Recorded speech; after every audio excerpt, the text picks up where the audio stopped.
욱하는 사람은 어디서든 환영받기 힘듭니다. 우리는 일상에서 다양한 사람들과 소통하며 살아가지만 때로는 화를 잘 내는 사람과 마주하는 상황이 발생합니다. 이런 사람들과의 대화는 단순히 불편함을 넘어 심리적인 스트레스를 유발할 수 있고 관계의 악화를 초래하기도 합니다. 그렇다면 화를 내는 사람과 마주했을 때 어떻게 반응해야 할까요? 오늘은 화를 잘 내는 사람과의 상황을 현명하게 대처하는 방법을 다루고자 합니다. 평정심을 유지하는 방법부터 공감적으로 경청하는 기술, 그리고 문제 해결을 위한 효과적인 대화 전략까지 다양한 대처법을 소개할 것입니다. 화를 내는 사람을 이해하고 적절히 대응하는 법을 알게 되면 갈등 상황에서도 더 나은 관계를 유지하고 발전시킬 수 있을 것입니다. 지금부터 함께 알아보겠습니다. 욱하고 화를 잘 내는 사람들에게는 몇 가지 공통된 특징이 있습니다. 이러한 특징들은 그들이 화를 자주 내는 이유와 밀접한 연관이 있습니다. 첫 번째, 낮은 감정 조절 능력입니다. 화를 잘 내는 사람들은 감정 조절 능력이 부족한 경우가 많습니다. 이들은 작은 자극에도 과민하게 반응하며 자신의 감정을 조절하기보다 즉각적으로 표출하려는 경향이 있습니다. 감정을 효과적으로 다루지 못하기 때문에 사소한 일에도 큰 화를 내며 이런 상황이 반복되면서 주변 사람들과의 갈등이 심화될 수 있습니다. 두 번째, 자존감이 낮습니다. 자존감이 낮은 사람들은 타인의 비판이나 무시를 더 크게 받아들이는 경향이 있습니다. 이들은 자신을 보호하려는 마음에서 방어적인 태도를 취하고 사소한 말이나 행동에도 쉽게 상처받아 화를 냅니다. 이러한 불안정한 자존감은 화를 쉽게 내게 하는 주요 원인 중 하나로 주변 사람들이 자신을 공격한다고 느끼면 더욱 예민하게 반응합니다. 세 번째, 부정적인 사고입니다. 화를 잘 내는 사람들은 상황을 부정적으로 해석하는 사고 패턴을 가지고 있는 경우가 많습니다. 예를 들어, 왜 나만 이런 일을 겪어야 하지? 와 같은 생각은 피해의식을 키우고 그로 인해 화를 내는 빈도가 높아집니다. 이러한 부정적인 사고는 문제를 객관적으로 보지 못하게 하고 쉽게 분노를 느끼게 만듭니다. 네 번째, 의사소통 문제입니다. 화를 잘 내는 사람들은 자신의 감정이나 생각을 명확하게 표현하지 못하는 경우가 많습니다. 이로 인해 쌓인 감정이 어느 순간 폭발적으로 표출되곤 합니다. 제대로 된 의사소통이 이루어지지 않으면 오해가 생기기 쉽고 이러한 오해가 쌓이면 결국 갈등이 발생하게 됩니다. 결과적으로 감정을 억누르다가 갑작스럽게 폭발하는 방식으로 화를 내는 일이 많아집니다. 다섯 번째, 경계심이 높습니다. 화를 잘 내는 사람들은 타인에 대한 신뢰가 낮고 쉽게 방어적인 태도를 취하는 경우가 많습니다. 이들은 주변 사람들에게 상처받지 않기 위해 무의식적으로 공격적인 태도를 보이며 이러한 경계심은 결국 화로 나타나게 됩니다. 경계심이 높을수록 상대방의 의도를 부정적으로 해석하게 되고 그로 인해 작은 일에도 쉽게 화를 내게 됩니다. 이러한 특징들을 이해하면 화를 잘 내는 사람들과의 대처 방법을 모색할 때 도움이 됩니다. 욱하고 화를 잘 내는 사람들을 어떻게 현명하게 대처할 수 있을까요? 화를 잘 내는 사람을 대처하는 첫 번째, 자신의 감정을 잘 관리하고 평정심을 유지하는 것입니다. 상대방이 화를 내거나 공격적인 태도를 보일 때 우리도 감정적으로 반응하게 되면 상황은 더 악화될 수 있습니다. 따라서 이럴 때일수록 침착함을 유지하며 상대방의 감정을 받아들이고 대응하는 것이 중요합니다. 구체적인 방법으로는 심호흡하기입니다. 상대방이 화를 낼 때 즉각적으로 반응하지 말고 깊게 숨을 쉬며 자신의 마음을 가라앉힙니다. 심호흡은 신체적으로도 긴장을 완화시키고 차분함을 유지하는 데 도움이 됩니다. 또 다른 방법으로는 자신의 감정 인식하기입니다. 상대방의 화에 휘말리지 않기 위해서는 먼저 자신의 감정을 인식하고 이를 조절할 필요가 있습니다. 지금 나는 화가 나고 있다고 스스로 인정하면 그 감정에 휩싸이지 않고 더 나은 결정을 내리기 쉬워집니다. 그리고 문제의 본질에 집중하기입니다. 감정적인 반응보다는 문제의 본질에 집중하는 것이 좋습니다. 상대방의 언행에 지나치게 신경 쓰기보다는 왜 이런 상황이 발생했을까? 라는 질문을 던지며 문제 해결에 초점을 맞추는 것이 도움이 됩니다. 예를 들어 직장에서 동료가 프로젝트 지연으로 인해 화를 내며 비난하는 상황을 가정해 보겠습니다. 그 동료는 당신 때문에 일이 다 엉망이 됐어. 책임감이 없어 보이네요. 라고 말하며 소리를 지릅니다. 이때 우리의 첫 반응은 방어적이거나 감정적으로 대응하고 싶은 마음일 수 있습니다. 그러나 평정심을 유지하는 것은 이런 상황에서 더욱 중요합니다. 심호흡을 하고 잠시 생각한 후 내가 화가 난 이유를 이해해. 지금 프로젝트가 지연되어 다들 스트레스를 받고 있는 것 같아. 이 문제를 어떻게 해결할 수 있을지 함께 고민해보자. 라고 차분히 답변할 수 있습니다. 이렇게 하면 상대방의 감정을 인정하면서도 감정적인 갈등을 피하고 문제 해결에 초점을 맞출 수 있습니다. 상대방이 격한 감정을 드러낼 때일수록 우리 자신이 침착함을 유지해야 더 나은 결과를 이끌어낼 수 있습니다. 화를 잘 내는 사람을 대처하는 두 번째, 상대방의 감정을 인정하고 이해하는 태도를 보이는 것입니다. 사람들은 자신의 감정이 무시되거나 이해받지 못한다고 느낄 때 더욱 큰 분노나 좌절을 느끼기 쉽습니다. 상대방의 감정을 인정함으로써 우리는 갈등을 줄이고 더 원활한 대화를 유도할 수 있습니다. 이럴 때는 감정에 이름을 붙여보세요. 상대방의 감정을 구체적으로 언급하는 것은 매우 효과적입니다. 예를 들어 지금 많이 답답하고 화가 난 것 같아 보여라고 말함으로써 상대방이 자신의 감정을 정확히 이해받고 있다고 느끼게 합니다. 상대방의 입장을 이해하고 공감하는 말을 건네는 것도 중요합니다. 예를 들어 내 입장에서 생각해보면 충분히 그럴 수 있겠네와 같은 말로 상대방의 감정을 진심으로 이해하려는 자세를 보여줍니다. 상대방이 감정을 표현할 때 끼어들지 않고 끝까지 듣는 것도 상대방의 감정을 인정하는 방법 중 하나입니다. 눈을 맞추고 고개를 끄덕이며 그들의 말을 경청하는 태도를 유지하는 것이 중요합니다. 예를 들어 친구가 약속 시간에 늦게 와서 짜증을 내며 너 때문에 오늘 하루가 망쳤어. 왜 제때 오지 않았어? 라고 화를 내는 상황을 가정해 보겠습니다. 이때 상대방의 감정을 무시하거나 방어적으로 대응하면 갈등이 더욱 커질 수 있습니다. 대신 상대방의 감정을 인정하는 방법으로 접근할 수 있습니다. 오늘 내가 늦어서 내가 많이 화가 난 것 같아. 기다리게 해서 정말 미안해. 내가 불편했을 것 같아. 라고 말하면서 상대방의 화난 감정을 인정합니다. 이렇게 말하면 상대방은 자신의 감정이 존중받고 있음을 느낄 수 있습니다. 그 후에 어떻게 하면 기분이 나아질 수 있을까? 와 같이 문제를 해결할 의지를 보여주는 대화를 이어갈 수 있습니다. 이런 식으로 상대방의 감정을 먼저 인정하고 공감하는 접근법은 상황을 진정시키고 더 나은 관계를 유지할 수 있는 중요한 역할을 합니다.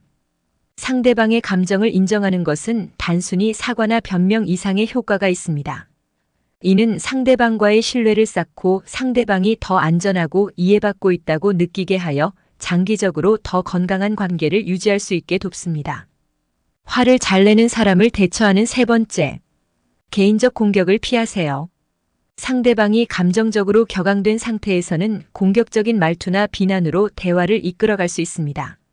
이때 감정적으로 대응하거나 자신을 방어하려고 하는 대신 개인적인 공격을 피하고 문제의 본질에 집중하는 것이 좋습니다. 감정적인 대립은 오히려 상황을 악화시킬 수 있으며 갈등을 해결하는 데 도움이 되지 않습니다. 내가 항상 또는 너는 왜 항상 이런 식이야? 와 같이 상대방의 성격이나 인격을 공격하는 언어는 피해야 합니다. 이러한 표현은 방어적인 반응을 유도할 수 있기 때문에 특정 행동이나 상황에 집중하는 것이 더 효과적입니다. 상대방의 말이나 행동을 문제의 원인으로 삼기보다는 현재 상황과 문제 해결에 초점을 맞춥니다. 예를 들어 내가 이렇게 말하니까 내가 화가 나보다는 지금 우리가 처한 상황을 해결하기 위해 어떻게 해야 할까? 라고 말하는 것이 좋습니다. 너 때문에 라는 식의 대화보다는 나는 이 상황에서 이렇게 느꼈어 라고 말하는 것이 효과적입니다. 자신의 감정과 경험을 중심으로 대화를 이끌어 나가면 상대방이 방어적으로 반응할 가능성을 줄일 수 있습니다. 예를 들어 팀 프로젝트 중 한 동료가 자신의 의견을 반대하며 너는 왜 항상 일을 이렇게 복잡하게 만들어? 내가 없었으면 더 수월했을 거야. 라고 말하며 개인적으로 공격하는 상황을 가정해 보겠습니다. 이때 감정적으로 대응하여 내가 나한테 왜 이렇게 말해? 너도 문제가 많잖아. 라고 반격하는 것은 갈등을 더 키울 뿐입니다.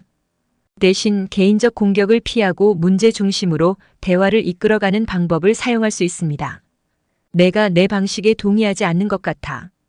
그 부분에 대해 좀 더 이야기해 볼 수 있을까? 나는 우리가 좀 더 효율적으로 작업할 수 있는 방법을 찾고 싶어. 라고 말하면 상대방의 공격적인 태도를 진정시키고 문제를 해결하는 대화로 전환할 수 있습니다.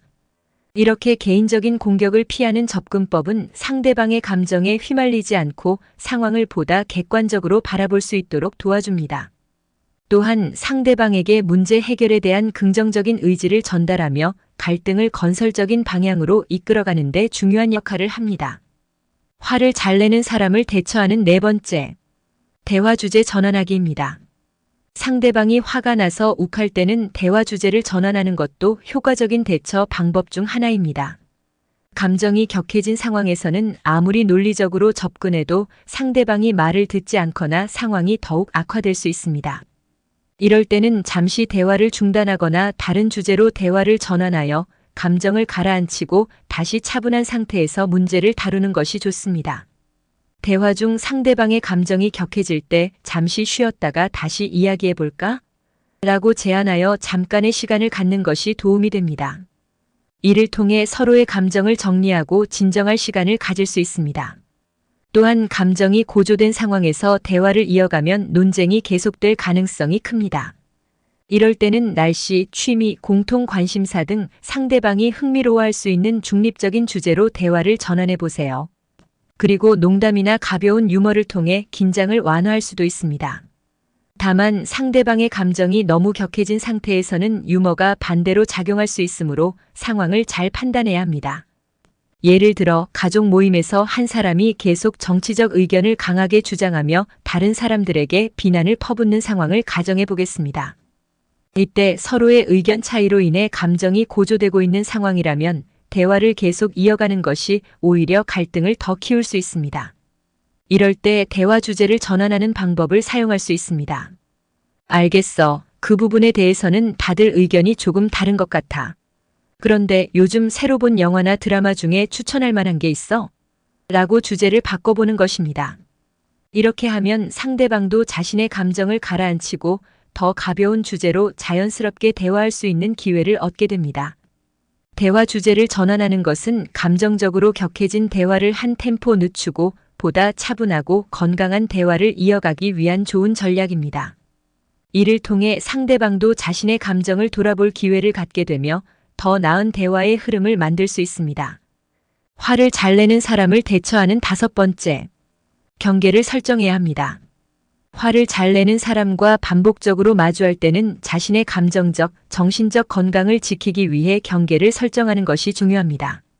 상대방이 지속적으로 과도한 감정 표현이나 공격적인 태도를 보일 때 이를 무작정 받아주기보다는 명확한 경계를 설정함으로써 자신의 한계를 알리고 더 이상 감정적 폭력을 허용하지 않겠다는 의사를 분명히 해야 합니다. 경계를 설정하는 것은 상대방에게 이런 행동은 받아들일 수 없다는 명확한 메시지를 전달하는 동시에 자신을 보호하는 중요한 방법입니다. 이러한 경계 설정은 상대방의 행동을 변화시키는 계기가 될 수 있으며 감정적으로 소모되는 상황을 줄이는 데 큰 도움이 됩니다. 경계를 설정할 때는 모호한 표현을 피하고 자신의 한계를 명확하고 간결하게 전달하는 것이 중요합니다. 예를 들어 이렇게 큰 소리로 말하면 나는 대화하기 어렵다. 조금 더 차분하게 이야기해주면 좋겠다. 라고 명확하게 말합니다. 상대방이 경계를 넘었을 때 어떤 결과가 따를지 미리 알려주는 것도 도움이 됩니다. 지금처럼 계속 소리를 지른다면 나는 자리를 떠날 수밖에 없어. 라는 식으로 말해주는 것입니다. 또한 나는 이렇게 느껴. 또는 나는 이렇게 행동했으면 좋겠어. 와 같이 나를 주어로 사용하는 대화법을 사용하여 상대방에게 요구를 전달합니다. 이는 비난이 아니라 자신의 감정과 필요를 전달하는 데 초점을 맞춥니다. 예를 들어 친구가 반복적으로 자신의 의견을 무시하고 감정적으로 공격하는 상황을 가정해 보겠습니다. 친구가 너는 왜 항상 이렇게 생각이 없어? 너랑 이야기해봐야 소용이 없어. 라고 말할 때 우리는 감정적으로 상처받거나 방어적인 태도를 취할 수 있습니다. 그러나 이때 경계를 설정하는 것이 필요합니다. 이 상황에서 내가 그렇게 말할 때 나는 굉장히 불편하고 존중받지 못한다고 느껴. 이런 식으로 이야기하면 나는 대화를 계속할 수 없어. 라고 명확하게 자신의 경계를 설정합니다. 이렇게 말함으로써 상대방에게 자신의 감정적 안전을 지킬 필요가 있음을 알리고, 만약 상대방이 계속해서 그 경계를 넘는다면 대화를 중단하겠다는 의사를 표현할 수 있습니다. 이처럼 경계를 설정하는 것은 상대방과의 관계를 건강하게 유지하고 감정적 피로를 줄이는 중요한 방법입니다. 경계 설정을 통해 상대방에게 명확한 메시지를 전달하고 자신을 지키는 데 필요한 주체적인 자세를 갖추게 됩니다. 오늘의 영상 어떠셨나요? 화를 잘 내는 사람을 대처하는 것은 쉽지 않은 일이지만 적절한 접근법을 통해 우리는 더 건강한 인간관계를 만들어갈 수 있습니다. 오늘 소개한 방법들은 상대방의 감정을 이해하고 공감하면서도 우리의 감정적 안전을 지키는 데 초점을 맞추고 있습니다. 이러한 원칙을 바탕으로 갈등 상황에서도 침착함을 유지하고 상대방과의 관계를 개선해 나갈 수 있습니다. 이제부터는 이러한 대처법을 실제 상황에 적용해 보세요. 처음에는 어렵게 느껴질 수 있지만 꾸준한 연습을 통해 우리는 점점 더 능숙하게 감정을 조절하고 긍정적인 대화로 이끌어 나갈 수 있을 것입니다. 상대방과의 갈등 속에서도 평화를 찾고자 하는 여러분을 응원합니다.